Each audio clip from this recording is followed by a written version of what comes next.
So if you've been following Terraria updates or news at all, you know that 1.4.5 is on its way, and it includes a number of really interesting things. There's some new items, of course, some new weapons, a couple of other things here and there that might even get me actually into playing Summoner again.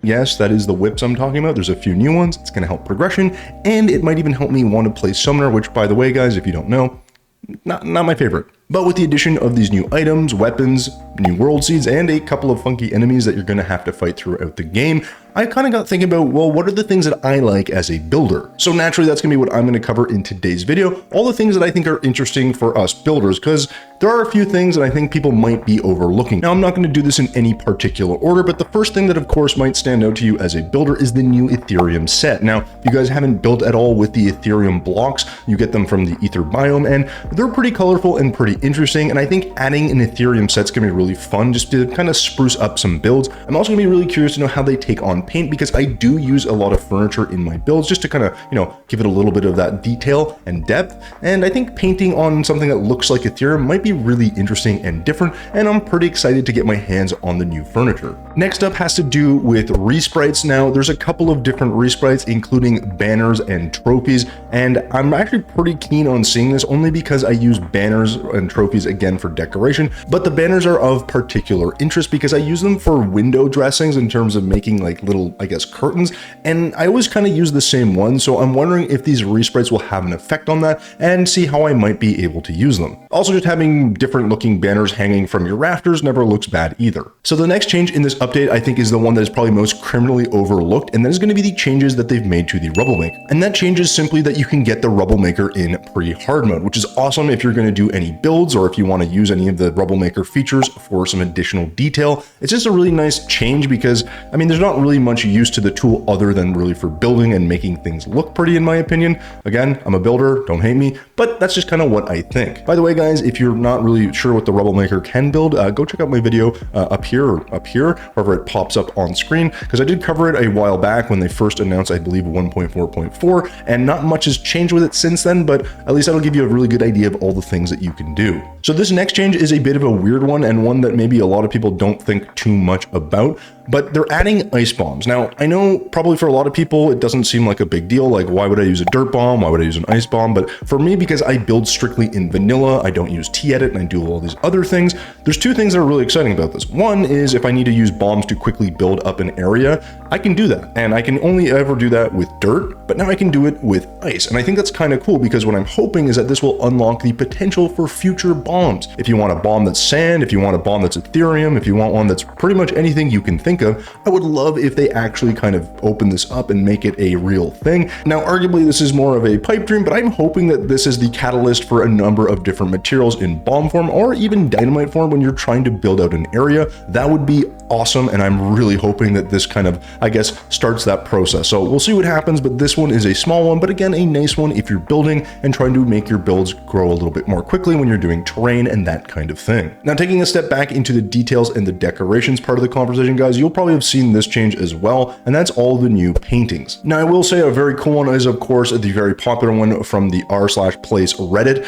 It's just a cool like picture, and people participated. It's like a community thing, so I really love the addition of this. There are also some other notable ones as well that I'll show here, but basically new paintings means new opportunities to add some detail and some color and vibrancy to your builds, and I'm always all for it. So if you are building something, guys, just take a quick look at some of these new paintings and see how you can add them in to add a little bit more life to your build. So up next, guys, is another thing that I am excited for, and that is the music block. Now, the music itself maybe isn't going to be so interesting, although I do think some people will do some really cool things with it, but I just like new blocks. So if I can get a new block and I can implement it in some way or add it to some designs, I think it's been really nice. Now, I don't know exactly how it takes paint or how it interacts with everything else, but I, for one, stand for all new materials and blocks that we can use as builders, and I hope that you do too. So the music block is a win in my books. Now, on this topic of blocks, guys, there is another block, although it's not new, you can actually craft it, and that is the dungeon block. So you you are now able to craft the dungeon blocks in game, which is nice. I use them a lot for builds, and I think one of the things that's kind of annoying about them is you can really only get the dungeon block that you have in game, or at least the one that you can get the most easily. So it's just nice to have access to a little bit more variety. Right, so this next one, guys, is probably one that you guys have almost guaranteed seen, but if you haven't, it is around the Dead Cells crossover component, and that's going to be around the decorations for the potion flasks. Now, I think these things look amazing. I am super excited to use these in decorations. The first thing that comes to mind for me, guys, is to make some sort of hidden alchemy lab and just really use these to their full potential. But in general, it's just a nice change to just always using trophies or item frames. So I'm really welcoming this addition. I think it's going to look really nice. Now, one thing to note is that there are a couple of distinctions I need to make. There's the actual wall hanging ones, and there's an actual potion flask that you can put down, sort of like a workstation that's also in the game that will also look really cool. And I wonder also how it will take paint, because it could be used in, again, you know, some steampunk builds or that kind of thing. But I just think, again, it's going to be a nice addition. It's very colorful, it's very vibrant, and it just gives a lot more detail and texture to your builds, and I like it. All right, now finally, there is one more change that I think is really exciting for anyone that's going to be doing building, and that is the improved lighting. Now, I know that doesn't seem like much, but if you've ever done builds and you've ever kind of decided to take a screenshot or play a short video just to kind of capture the, I guess, exquisiteness that is your build, well, the lighting kind of sucks. So having some more dynamic lighting is going to look really nice, especially in some photos. Now, I do believe there's a lighting mod available somewhere. I've never used it personally, but it feels like an Instagram filter for your Terraria builds, which, hey, I'm all for it, man. But ultimately, what I like about this lighting change is just the fact that it's going to make the game feel a little bit more detailed, more dynamic, and more interesting. And certainly your builds will stand out when you decide to take a screenshot. So this is a win-win across the board, in my opinion. I'm not exactly sure how you can tune it and use it, but I really don't think it's going to hurt any, and hopefully will make things look a little bit more interesting. Now, I know I made it seem like I said that the lighting was the final thing that I'm interested in, but there's actually one more thing, and that is the ability to craft echo paint earlier on the game. So similar to the Rubblemaker, you can now actually make echo paint and I believe illuminant paint earlier, so in pre-hard mode, which is kind of a nice change because, again, if you want to paint stuff, like, why the heck not? I also think it can be really interesting to use echo paint to make traps for your friends, that kind of thing, when they're not expecting it. So again, having access to more materials and more paints is never a bad thing in my opinion. Oh, and one bonus thing before I go, guys, that I'm actually excited about that has absolutely nothing to do with building is the spectate mode. I think that's great. I'm so glad they're going to add it. Like, how many times have you died and you're sitting there looking at "you have died" screen for 40 seconds?